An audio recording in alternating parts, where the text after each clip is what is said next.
Over the past couple of years, I've been doing a lot of listening and watching of Errol Louis on CNN and particularly on New York One. His Road to City Hall show, where he interviews political newsmakers and other newsworthy folks, is on from 7 to 8 p.m. weeknights. A good TV time for me, because that's when I'm in a nearby kitchen preparing dinner for my wife, who will be home soon. So my knowledge of Errol was based entirely on what I heard him say on TV, his opinions, the questions and follow-ups he asked his guests. His guests could be de Blasio or Cuomo or Alphonse D'Amato or even the filmmaker Ken Burns. But more recently, I've been doing a bit of reading, or should I say Googling, on Errol Louis. I found out that Errol, who for me is one of the preeminent journalists now working anywhere in the USA, went to Harvard and Yale and never ever took a journalism class. In fact, according to one source, that source being an NYU school paper of some years back, his interest in journalism came about from a childhood love of comics. In second grade, so the story goes, he would run to the store in his Crown Heights section of Brooklyn to buy his father, a New York City police inspector, the News and Times, and with the change, he bought comics. Eventually, legend has it, Errol began reading the papers. His mother, noticing her son's changing interest, borrowed from their dentist years of back issues of Time, Newsweek, and New York Magazine. And then we have this quote from Errol. I did not consciously distinguish between the news weeklies and my comics. Both involved serialized dramatic stories of epic conflicts, war, death, and intrigue, with lots of color pictures. I dove in, graduating from Batman to politics, with no intervening steps. Sounds pretty reasonable to me. Also, don't forget, Louis, now a political reporter, was almost a politician.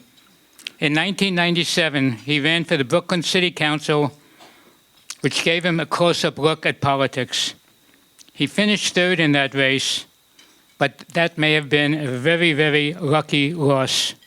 In 2003, the man Louis ran against was shot to death in the council chambers by a political rival. Politics is indeed scary, never more so than now.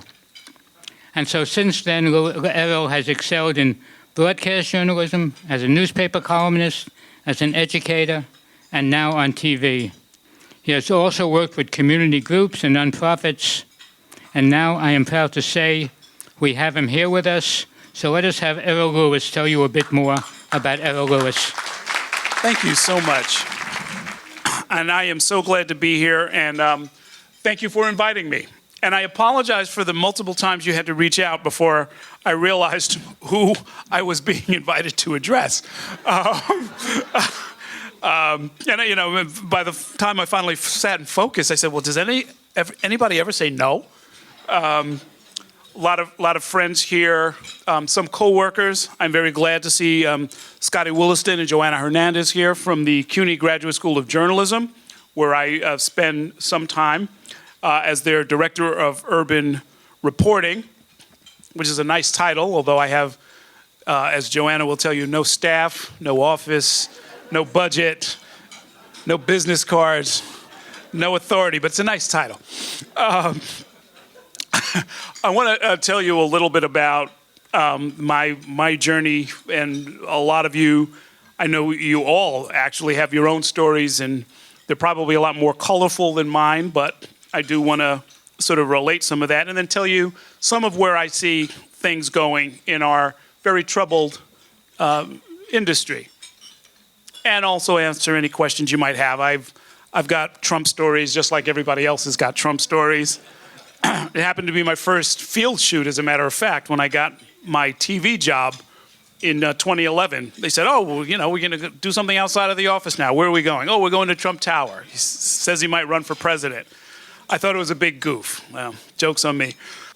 As you heard, it really was just a matter of going to get the newspapers for my dad. He was an NYPD cop. My sister later became a detective. I've got uncles, nephews, cousins who are all on the job. And so, tied to the city in a profound kind of a way, I just learned habits from my father about paying attention to some of this stuff. And I do remember I am of the Watergate generation in the following sense. As a fifth grader, when Watergate broke, my teachers, fortunately, and I was raised in New Rochelle, in Westchester, my teachers had the foresight to tell us, number one, get a subscription to the New York Times, and number two, keep a running list of everybody involved in Watergate and why they're involved. And it was an unbelievably important education. And I think that, along with my mother throwing all these magazines on me, really kind of doomed me as far as career choices at the tender age of 11 or 12. But to watch this, and I now, of course, relate this to some of my younger colleagues, I tell them, it's like, listen, Watergate was over within about 2 years, from break-in to resignation, 2.5 years. A lot of the same markers are there. So I go from that to showing up at Harvard and realizing that what I wanted to do was really all happening at the newspaper. They don't have a journalism major at Harvard, but they do have the Harvard Crimson. So if you want to spend 30, 40, 50 hours a week at the newspaper, you can, and I did. You are shown by older students how to write a lead, how to do the business. The folks that I came up under were Paul Engelmeyer, who's now a federal judge, and Jeffrey Toobin, who you see quite a bit of. Yes, this is, my colleagues in my year were folks like Adam Cohen, who spent a long and great career at the New York Times. I think he's at Yale Law School now. Mike Miller, who ended up as the page one editor at the Wall Street Journal. Amy Schwartz, who was on the editorial board at the Washington Post for a while in the 1980s. Steve Swartz, who's now the president of the Hearst magazine chain. And a couple of years behind us was this kid who we all sort of said, well, what's he doing going into television? He's going to go get coffee for some lady. And that, of course, was Jeff Zucker. So I consider myself an underachiever, all of which is to say.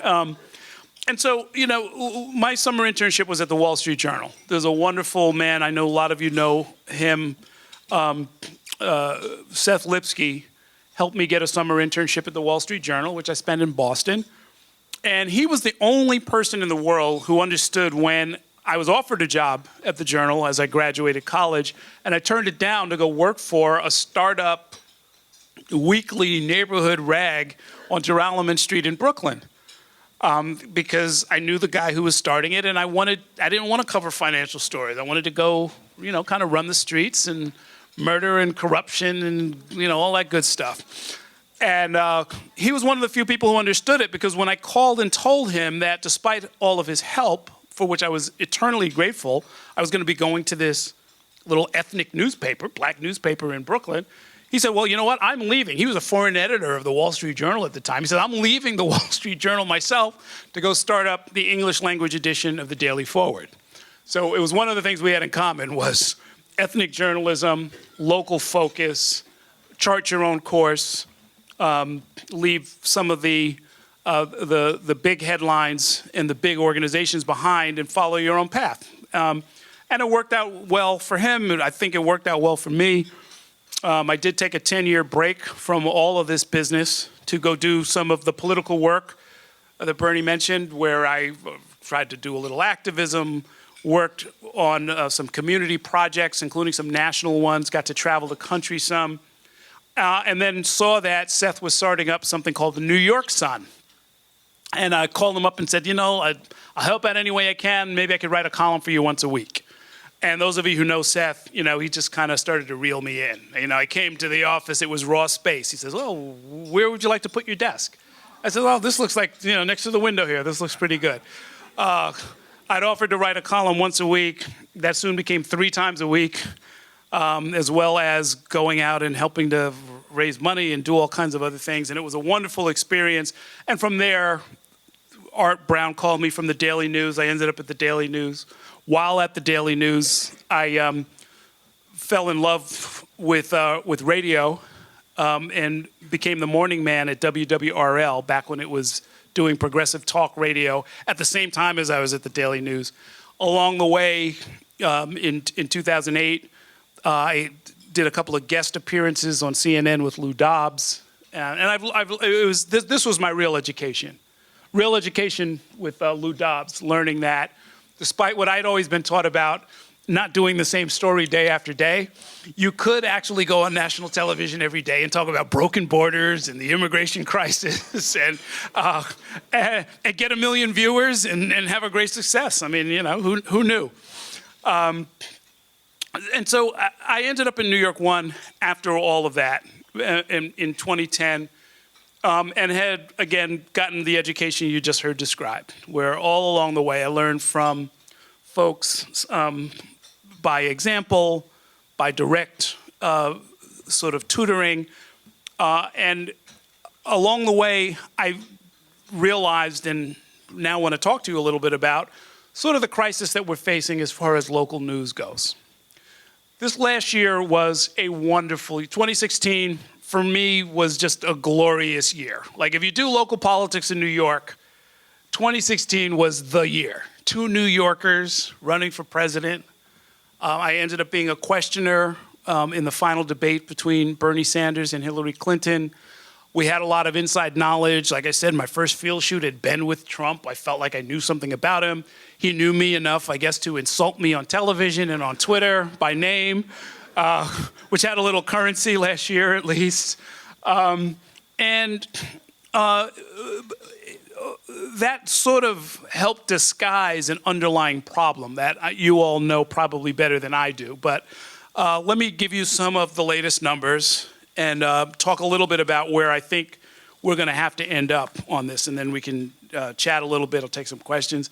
The latest numbers are that between 2004 and 2014, the number of daily newspapers in the country dropped by 126, which is a lot.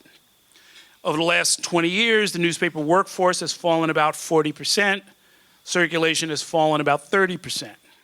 Major staff cuts that you've heard about include, of course, the Philadelphia Inquirer, the Wall Street Journal, the Daily News, my old home, the San Diego Union Tribune, the Seattle Times, the Denver Post, on and on and on.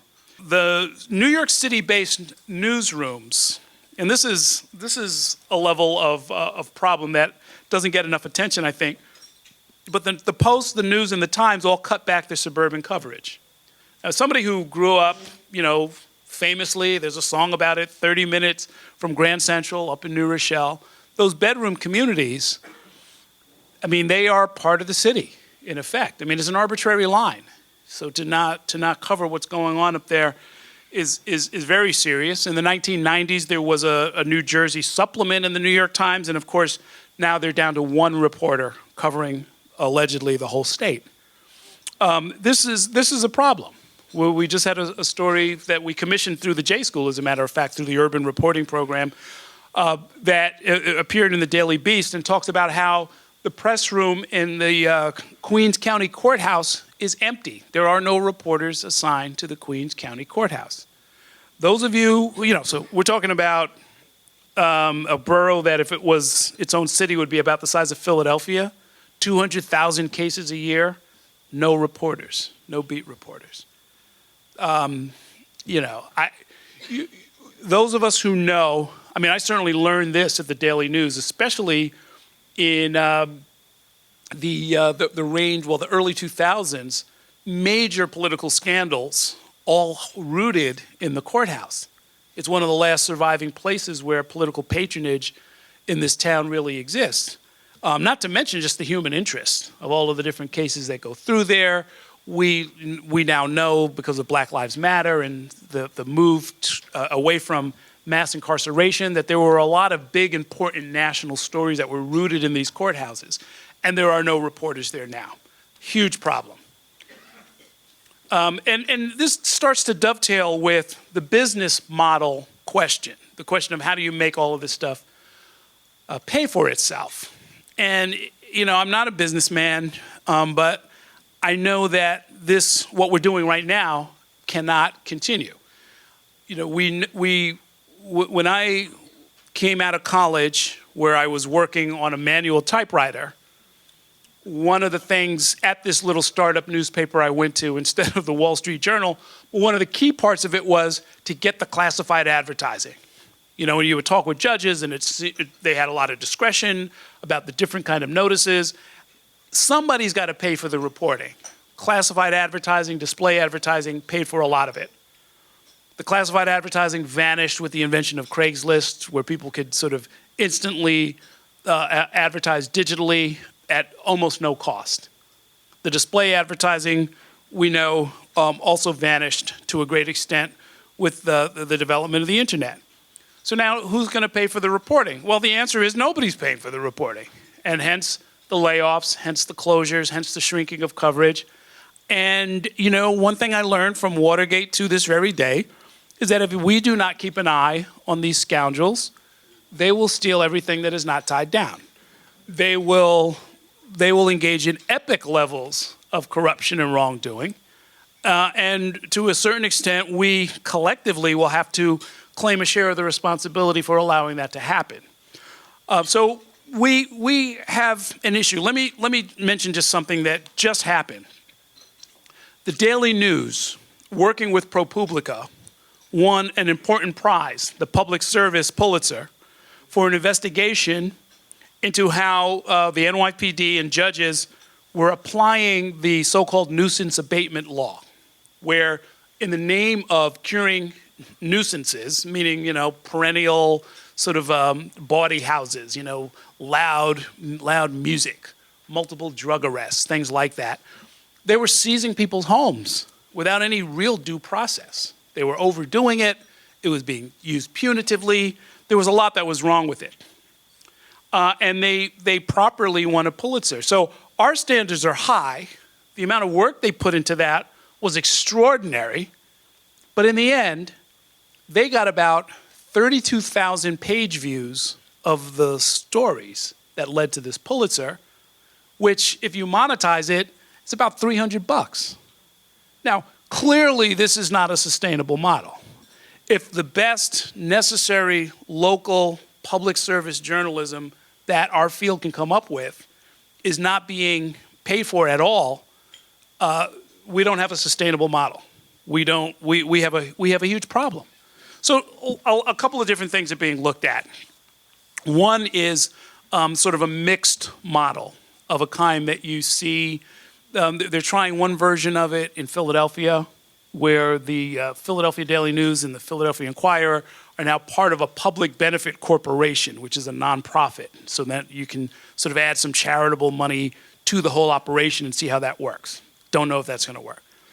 We've seen The Guardian try to sort of boost its New York, or I should say its American edition, by creating a nonprofit trust, asking for a lot of subscriptions and donations, and using that to pay for their coverage.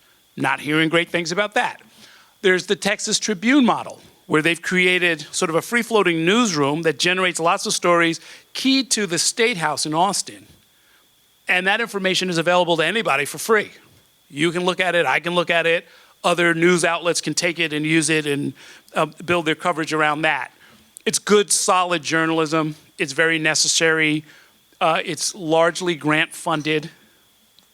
Take a look at that. There are a number of different other models that are coming up. But the point is, we need some real creativity to sort of help figure out how to pay for this stuff. The closing of the New York edition of the Wall Street Journal, the Greater New York section, where they either reassigned or fired most of their reporters, is a sign of things to come. DNA Info, which was sort of hyper-local, based out of Chicago, they've been cutting back. The whole series of websites, digital websites, Patch, they've been unable to sort of really take root and figure out how to match some kind of a revenue source to it. So it's not about digital versus print. It's not about young versus old. It's just the same challenge that we've always had, which is who's going to pay for the important work that journalists do. If we're expecting it to just be carried by subscribers, that's not going to happen unless you boost the subscriptions, as some publications have done. A handful of super subscribers who are paying $1,000 a year. I would submit that if you can find, 100 people to pay $1,000 a year, they're mostly corporations or lobbyists, I don't think you have a sustainable model. But that's something people have tried. The advertising, I'm convinced, is not necessarily going to come back. The one thing I know for sure, and I think everybody here would agree with me, is that the need for what we do, the need for timely, useful, accurate information that might even be entertaining from time to time, is sort of hardwired into us, right? You go back 10,000 years and people are sort of putting timely information on the walls. This is where the buffalo are. This is where the herds went last spring. I think it's hardwired. I think people want it. People need it. We know in an advanced society, especially one under our current leadership, there's more need than ever. It is encouraging to see moguls like Jeff Bezos step forward. Washington Post hiring 60 new reporters, going on a tear with great investigations. That too, though, is not necessarily sustainable, and more importantly, it's not universal. There are so many, those 126 newspapers I told you about, that didn't happen in New York. That's happening in all kinds of little towns all across the country with bad effects that are certain to come back and haunt us, that we'll all notice in a few years. So despite all of that, I'm actually encouraged. Well, let me tell you why. Scotty and Joanna know this. We have an endless number of kids who still want to go into this business, and you can't discourage them. You can tell them, I give them all of the statistics, and they still want to do it. First of all, there's a little bit more opportunity because after they fire a bunch of people, most newsrooms realize, oh, well, we overdid it. Now we need to bring in some new folks. They also, I think, have the same desires that brought me into this business, that brought all of you into this business. They want to be part of a solution. They want to help their town. They want to help their country. It's a very patriotic kind of impulse at the root of it. And we are going to have to figure out how to accommodate them. They're much, much smarter, much better trained than I ever was. My training, to the extent that I had any, was, an editor telling me, go to the Brooklyn Criminal Court and find a story. And if you can't find a story, you'll never be a reporter, which was actually probably true, right? So, you go down to the criminal court, you don't know what's going on. There's a lot of shouting, back then it was dark and kind of scary and people being dragged around in handcuffs and chains and stuff. And you have to ask somebody, what the hell's going on here? And that then starts the process of doing what we have to do every day. So we have, within this country, we have, I think, within our means, we have in particular within New York, to the extent that we're going to create hybrid models that are going to rely to a certain extent on charity, meaning donations from the public or subscriptions from the public at an elevated rate. One thing we do have in this town is a lot of money. And so some of us are trying to figure out how to get it, how to reshape it, how to put it in a form that will work and will create something that's both sustainable and profitable, meaning that people can do it without having to leave when they have a kid or having to leave when they need to buy a house or something like that. I see a lot of the right people putting their heads together, and I'm talking about folks who are not necessarily in journalism, but who have helped rescue this city time and time again when other crises have hit. I would submit that we're in the middle of a crisis. It's a sort of a slow-moving one. Not everybody has recognized it yet. It's very easy to paper over because, there'll always be somebody on TV at night saying, here's all the news you need to know. But we know that's not true.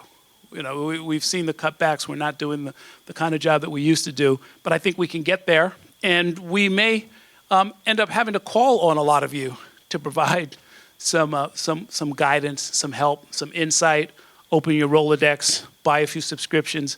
I think we're going to get through this fine. As I've told some of the young people at the journalism school, we had a session shortly after the elections last November. And a lot of kids were all kind of spun around. They were very upset.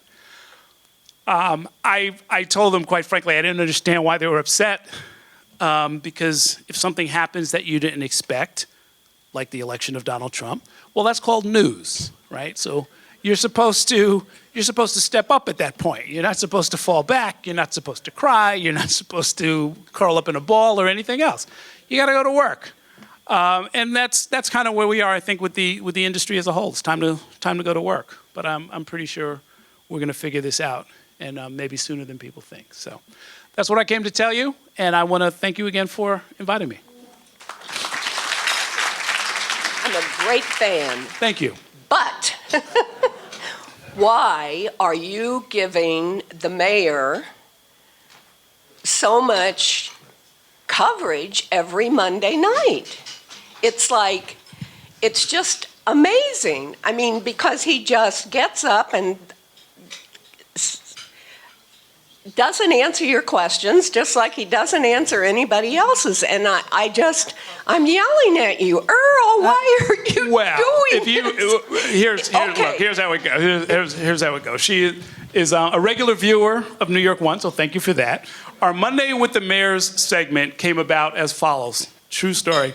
The day after he won, back in 2013, we approached him, so did WNYC. We kind of did it together. And we said, look, the tradition of the mayor doing a radio show every week, which was first with WNYC as a public station and then migrated to WOR for a decade or so, let's bring it back home. Why don't you do it at WNYC and or New York One? Maybe we'll put a camera in the studio, maybe we'll switch off. We tried to talk about it with them. They wanted nothing to do with us. They blew us both off. A couple of years later, I don't know, I guess some poll ratings later, some politics later, they wanted to reconsider it. And what we now have is a mayor who does three things, two of which I agree with. The three things that he does is he won't take off-topic questions more than once a week, driving everybody in room 9 crazy, bad governance, bad idea, a real problem. The two things that he does do are, that I agree with, is he does a regular segment with Brian Lehrer every Friday, where they take calls from the public, and he does a segment with me for about 15 minutes on Mondays. So, I won't ask for a show of hands here of who would turn down such an opportunity, but I will tell you that we're doing the best we can with it. Meaning, as a practical matter, those of you who've worked in television know that, in a live interview, you can turn around a question, it might take you about 2 minutes, 2 or 3 minutes for a question plus answer plus follow-up, which means, in effect, it's 6 questions with the mayor. Now, which are the 6 questions that I should ask? Well, on social media, in our newfangled age, and over the television, I tell people, look, tell me what questions do you think I should ask? There's the news of the day, there's a follow-up from last week, there's a couple of questions from viewers. We're very quickly running out of time. Now we're up to question 4, right? So I would invite you or anybody else, tell me what you think, you think he's getting away with something. I have tried to make news with him every week, and I think we've succeeded more often than not. Some of his competitors have complained, well, you're giving him free time, and I said, well, he's the mayor of a city of 8.5 million people. I don't know any part of my job as a newsman that involves not asking him a question, right? We've put on Bo Dietl, had him on twice. We've put on Paul Massey. Well, we've asked Paul Massey to come in. He won't come in. We've put on Michael Faulkner. If you don't know these names, it ain't my fault. Right? We put on Tony Avella, who's running for mayor. We've had on Sal Albanese. There's a stature gap here. It's both political and biological. Yes. You've mentioned these competitors. I'm curious, what's your take on Bo Dietl? Is he a serious possibility? I think, there was an interesting story, I think it must have been in the Times, where they said there's a whole bunch of Donald Trump, sort of imitators, people who said, look, a brash guy with no government experience just became the most powerful man in the world. I'm a brash guy with no government experience. Maybe it's my time to offer myself for public service. It's not, you know, to me, the healthiest impulse, but what the heck? Maybe they've got something to offer. I put him in that category. You know, he was a hero cop. I got to tell you. I mean, coming from a law enforcement family, the guy he really was truly a hero. The stuff that he did to protect this city is magnificent. You know, and like many people go into politics, he ends up tarnishing the genuinely good things that he did sometimes. So, I mean, I think he'll be fine if he can sort of bring the ego and the arrogance down a little bit and connect with people. You know, political reporters, I know Clyde Haberman, you see this happen. It's a real privilege to watch people go out and they're brash and they're arrogant and they think they know everything. Then they connect with real people. They get a little humility, they get a little insight, they become better candidates. If I can help them do that, I think that's part of my job as well. Errol, hi. Jerry Eskenazi. My first day at Journalism 101 at City College, we learned about who, what, when, where, why, and how. What is it like for today's kids? Are they learning the journalism that we learned, or is this whole new paradigm a different way of looking at it and teaching? I think the basics are still there. I think one thing they have to deal with that we didn't have to deal with is they have the illusion of knowledge because so much information washes over them every day. I don't think any of us were under any illusion that we knew what the hell was going on in the world. So that these questions, who, what, when, where, why, were genuine. You know, like I said, me wandering into criminal court, and I'm like, where am I? What, you know, is this America? What's going on here? These folks, they've had so much stuff thrown at him, you know, and then like memes and, you know, sort of parodies of movies that they've never watched. You know, they see a parody of Gone with the Wind before they ever watch Gone with the Wind. You know, it's hard to sort of sort out what they know and what they don't know and what they think they know. But no, you know, I mean, a couple of tough edits, you know, it brings most people right down to earth, and then you can start to teach them. Errol, right here, next to Jerry. New York One, which I'm a fan of, has completely disappeared from my radar when I switched from Cablevision to FiOS. And the work that you guys did, particularly in my last job, which I don't need to get into, was incredibly important to us.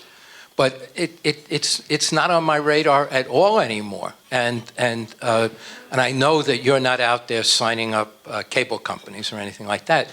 But tell me about if you could talk a little bit about the nature of that. I can always walk down the street and buy any Sure. of the newspapers that are still for sale in the city, but Absolutely. I can't see you. Look, the whole idea of New York One was supposed to be that to stop you from going to FiOS or to satellite or cutting the cord altogether. Doesn't seem to have worked. The Cablevision has, yeah. I mean, listen, nobody likes their cable company as much as I wish they would. Look, as a value proposition, I pay a couple of $100s a month for cable. I have, I don't know, probably 150 channels. I might watch 8, right? It's long term, it's a troubled model. And so there are a lot of people who are migrating away from it, and they're either looking for a different value or their building switches over and you have no say in it or something like that. But you were supposed to be so bowled over by all of the great stuff that we're doing that you and your condo board and everybody else would say, oh, there's no way we're going to leave Spectrum, or used to be Time Warner Cable, because we've got to have New York One. That was the model. That sort of remains the model. It's you know, frankly, it's more of a luxury good than I would like. You know, I come from talk radio and from the daily news, you know, tabloid journalism where it's free or damn near free. And it's, you know, it's been quite a switch to come to what is, in New York terms, you know, kind of a middle to upper middle class product. You know, not everybody has cable. Not everybody's going to pay a couple of $1,000s a year. So that's where we are. Scott. Hi, I want to ask about Albany and New York. Yes. What's happening? How do we have so many New York elected officials, New York City elected officials, who are sitting with Republicans in Albany? Oh, interesting question. Yes. There's one of the odd dysfunctional parts of New York politics these days is that while we have a majority of Democrats sitting in the state Senate, the Republicans have control of the state Senate. And that's because a breakaway group of 8 Democrats have decided, plus another guy, Simca Felder, have decided to associate themselves with the Republicans. It is their right. They're not doing anything illegal. It's hard to point to anything specific that would have happened in a fundamentally different way that matters to people if they had remained mainstream Democrats. It's really kind of around the margins. Well, here in New York City, yeah. I mean, we just saw, Jesse Hamilton's from my neighborhood. I've known the guy for a long, long time. He's affiliated with them. Marisol Alcantara, a newly elected Dominican woman from the Upper West Side, is with the Independent Democratic Conference. It's a power play. I mean, there's no other way around it. They get more money for their districts. They get to chair committees, for their individual careers and for their district, which they're supposed to be doing stuff for. It's a nice advancement. And what they say, and I can't argue against this. What they say is like, look, we got you a higher minimum wage. We just raised the age of criminal responsibility. We're getting you all of these liberal agenda items by working with the Republicans. So, either try it your way or stop complaining. And I'm not sure they're wrong about that, It is enormously frustrating, though, to see mainline Democrats sort of say, like, majority's supposed to rule. We've had the majority for years. Why can't we get the committee assignments? Why can't we get the extra funding? Why can't we move some of the other items? Some of the core democratic values, like having farm workers, subject to, basic time and wage rules that they're still not in New York. They don't get time and a half for overtime. They can't unionize. It's disgraceful. So one more bit of frustration, where you go up to Albany, you see the nice ornate chambers, and you see pictures of Franklin Roosevelt, who used to be a member of the legislature, and you think, it's like, what happened? Why can't big ideas and big changes come through Albany anymore? We'll see. Hi, Errol. Leaving aside Jim Comey, Bill Clinton, and Anthony Weiner, what do you think were the biggest failings of the Clinton campaign and the successes of the Trump campaign, looking from New York State outward, that made the difference? I think the Clinton campaign made what was a reasonable choice. It just happened to be one that didn't work out, right? So we all know you can make a bad choice, or you can make a good choice that happens to not work out. I think she made a good and reasonable choice, saying that my opponent, Donald Trump, is utterly unqualified and temperamentally unsuited to be the president of the United States. She didn't have to make that argument. She had a lot of other things she could have done. She could have spent her time in, as we now know, maybe she wishes she had done that, Wisconsin, Pennsylvania, Michigan, and say, you working class voters, I am on your side. I will fight till the last dog dies, without getting into some of the more lurid questions about the suitability of her opponent. She went with the suitability argument. It didn't work out for her. That, to me, is like really sort of the sum and substance of it. Because you're talking about 77,000 votes spread across those 3 states. So it's not like she did something wrong. It was just a strategy that just happened not to work out for her. There is this larger question that I hear you getting at, which is, should the Democratic Party give up on this perhaps fanciful notion that they can ever hold national office if they stray away from the traditional role as the defender, the preeminent defender that is always on the side of the lower, of the middle and lower and working class classes of the country. And it was an experiment. We just saw some of this in Georgia last night, by the way. The district, Georgia 6, I heard it referred to, and I went and looked at the numbers. It's plausible. I don't know if it's exactly true, but the most well-educated Republican district in the country. Something like 60% of the people in that district have a graduate degree or a college degree. Highly educated, higher income. On one level, you say, okay, the Democrat almost won. Another part of your brain should be asking, why isn't a Democrat even, why are you going after those people? There's a ton of working class people, displaced factory workers, unemployed coal miners and everybody else that Donald Trump just went and just kind of scooped them up, spoke to them every day. And, you tell people you're going to do something for them, whether plausibly or not, they're much more likely to vote for you. It's kind of basic. Errol, getting back to New York City, there are 2 tabloid newspapers in New York City. You work for one of them. The owner couldn't give it away. The other one is losing huge amounts of money, and the question is, will the sons of the owner continue to do that? Do you see a possibility of both those newspapers going out of business? And if so, what impact will that have on the city? Wow. Well, that's a scary thought. I don't see it happening, and this will sound a little bit flip, but I think it's the way New York it's one of the things that makes New York different from other towns is that the way I heard the very rich in this town described to me once was that they live on, bread, food, and ego, and not necessarily in that order, right? So I think, the same impulse that led and leads some of these billionaires, and New York has more of them than any other city in the country, to pay millions and millions and millions of dollars in order to have this voice and this presence. I don't know if that's necessarily going to change. So will they continue as money-losing propositions? They might. I personally don't think that that's a good idea. So, because there are a lot of my, friends, there's us, right? There are a lot of people who've got their mortgages and their kids' tuition and everything else staked on it. So I don't think we want that to rely on the whims of one rich family or another.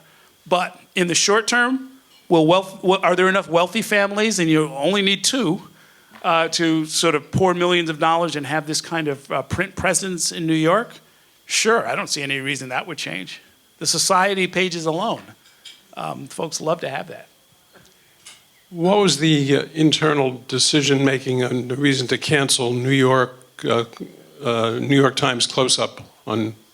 It's a good question. I do not know, but I can tell you in general, and New York One, where they just chopped about 16 or 17 of my colleagues and canceled New York Times close-up, everything was explained, or everything seems to be revolving around a complete reworking of the schedule. Meaning the essential link between viewership, advertising, and sort of the operations of each show and each segment was not to the liking of the new ownership. They said, this just isn't working for us. We're either not getting the viewers that we want, or the number of viewers that we want, or the advertising that we would like to help underwrite the whole channel with. It's not working for us. We're going to start from scratch, or damn near scratch. And so a lot of people were let go, and the show was discontinued. I personally believe that we are going to end up having some kind of a relationship with quality journalistic outlets, of which the Times is preeminent. I don't see any way around that. There's no way to think through how you run a 24-hour news channel that doesn't involve some kind of cooperative relationship with one or more print and radio news outlets. So we'll figure out what it is, but it won't look like the way it looked before. I will also tell you, I don't know and never knew who was paying whom.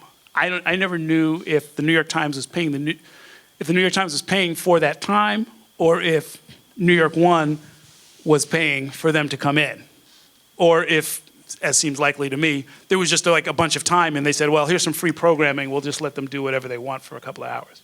Has there been any viewership splashback as a result? Oh, yeah, you kidding me? Yes, yes. People calling me for whatever reason, as if I had some control over this, and venting. People have been venting, people have been complaining, people have been sending letters, which is actually much more helpful, to management saying, we don't like what you did, and we are the subscribers who, make all of this possible. There has been. Over here, Errol. Yes. Back to politics for a minute. Is Cuomo running, and what are his chances? I think Cuomo is running. I mean, I don't see any other way to interpret. You know, he's got 2 races, which muddies the question a little bit. He's got a re-election in race in 2018, and he has clearly decided he is not going to get outflanked on his left.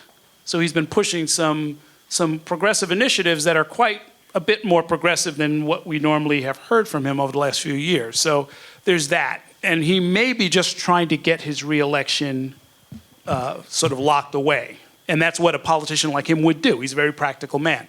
On the other hand, you know, by definition, if you are a successful governor of New York, you are automatically on the short list for president. It's too big of a state to be considered otherwise. And so he will be on the short list. He will be considered. And if you look at everything he's saying and doing, like, for example, and this is what tells me he might be a national contender, is he is specifically not fighting to be the loudest voice attacking Donald Trump every day. Quite the opposite. He kind of fades into the background. When he does give a speech, he doesn't talk about Donald Trump so much. He talks about New York values. We value our immigrants. I won't do the imitation, but you know, we value our immigrants. We value diversity. You know, we want to keep taxes low. So you get a sort of a fiscal conservatism married to a social liberalism, which is not just his politics, but I think probably has a pretty broad constituency out there. And if you sat down and tried to design, you know, from scratch, what kind of a candidate would really be able to take it to Donald Trump? Andrew Cuomo sounds a lot like that candidate. You know, I mean, assuming you don't think it's Bernie Sanders, you know, the other alternative is a moderate centrist Democrat who is hitting all, believe me, he is hitting all of the pleasure points of the environmentalists, the anti-mass incarceration activists. He's checking off all of these boxes. Even the civil libertarians, I think, like him around some of the stuff. I mean, he got us same-sex marriage in this state. You know, I mean, the people will remember that. LGBT community, they're not going to forget that. So he's quietly sort of putting money in the bank politically on all of these different issues, at the same time as he hasn't allowed the budget to be, you know, sort of a runaway kind of crazy situation, no fiscal crisis here. He'll be well positioned. So 2019, I think we'll see for sure whether he thinks what he's got is going to be adequate to go after President Trump. And we'll see if he ever campaigns outside of New York. Those of you who cover Andrew Cuomo know that. Well, right, I should say against the Republicans, right? And you know, those of us who have covered Andrew Cuomo know that he does not like to leave the state. His father was the same way. So, you know, will we see him campaign for other Democrats? You know, and sort of do a warm-up round, get to be known in some of the key swing states. If you know, it's pretty easy to figure out. If you start to see him hanging around in New Hampshire and in Iowa, you know, New Hampshire, Iowa, Nevada, South Carolina, you know there's something going on. But Errol, the final question. Yes. Will Donald Trump serve out his term? I don't know. I mean, to me, the likeliest scenario of Donald Trump, for some reason, not serving out his term, is a Democratic recapture of the House of Representatives next year, which is not assured. Although, if you trust history, on average, the president's party loses something like 25 to 28 seats in the first midterm, which is more than enough. Well, 24 is enough to retake the House. If that should happen, then the day after they're sworn in, I think we all realize they would start impeachment hearings. Believe me, there's enough out there as far as the conflicts of interest, the emoluments clause issues. There's a lot out there to at least start raising some of these questions. They could frankly just put out a flat subpoena and say, give us the taxes right now, we order you. Something aggressive like that, I think, might start you down the path of a premature departure of Donald Trump. But other than that, as long as he stays healthy, I don't see it happening. I don't see it happening. Thank you.